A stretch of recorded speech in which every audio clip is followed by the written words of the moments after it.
একটি ভিডিও সম্প্রতি ভাইরাল হয়েছে। একজন প্রবাসী বাংলাদেশে সৌদি কফিলের জন্য সান্ডা ধরছেন। প্রশ্ন হলো, সান্ডা খাওয়া জায়েজ আছে কিনা? সান্ডা সাধারণত মরুভূমিতে হয়ে থাকে এবং এটি সরীসৃপ প্রজাতীয় একটি প্রাণী, দেখতে গুইসাপের মতোই অনেকটা।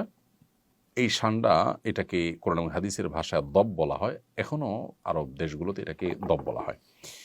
এই সান্ডা খাওয়ার ব্যাপারে ৩ ধরনের হাদিস পাওয়া যায়। ৩ ধরনের হাদিসই আসলে বিশুদ্ধ। একটা হাদিসে নিষেধাজ্ঞা প্রমাণিত হয়, আরেক হাদিসে রান্না করার পরে ফেলে দেওয়ার কথা প্রমাণিত আছে। আবার কোনো হাদিসে নবীজির সামনে সাহাবায়ে কেরামের খাওয়ার কথা বর্ণিত হয়েছে। তো এ সম্পর্কে নিষেধাজ্ঞার হাদিসটি বর্ণিত হয়েছে আবু দাউদে, যিনি বর্ণনা করেছেন আব্দুর রহমান ইবনে শিবিল রাহিমাহুল্লাহ, যে হাদিসটিকে ইবনে হাজার আসকালানি রাহিমাহুল্লাহ হাসান বলেছেন। সেই হাদিসটির ভাষ্য হলো যে, নাহান নবী সাল্লাল্লাহু আলাইহি ওয়াসাল্লাম আন আকলি লাহমিদ দব, নবী সাল্লাল্লাহু আলাইহি ওয়াসাল্লাম দব বা সান্ডার গোশত খেতে নিষেধ করেছেন। এটা পরিষ্কার নিষেধাজ্ঞা।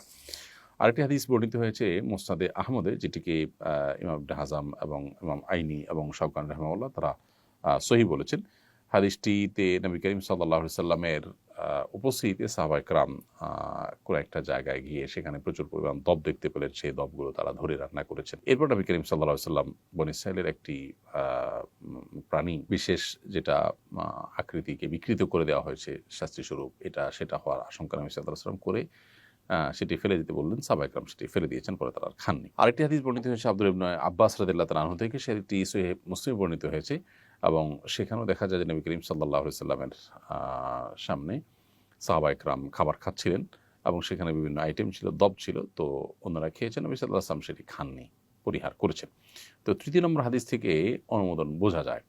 এসব হাদিসগুলোই বিশুদ্ধ এবং এসব হাদিসগুলোকে সামনে রেখে পৃথিবীর সংখ্যাগরিষ্ঠ ওলামা ইকরাম বা বেশিরভাগ ইমামগণই দব খাওয়াকে জায়েজ বলেছেন।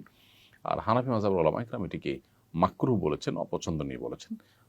মাকরুহ বলার ক্ষেত্রে আবার অনেক ওলামা ইকরাম মাকরুহ তাহরিমি বলেছেন, কেউ তানজিহ বলেছেন হানাফি ওলামাদের মধ্য থেকে। তো বেশিরভাগ ওলামা ইকরাম এটি খাওয়াকে জায়েজ বলেছেন। কারোর রুচিতে নাবাদ তিনি না খেলেন, সেটা সম্পূর্ণ ভিন্ন বিষয়।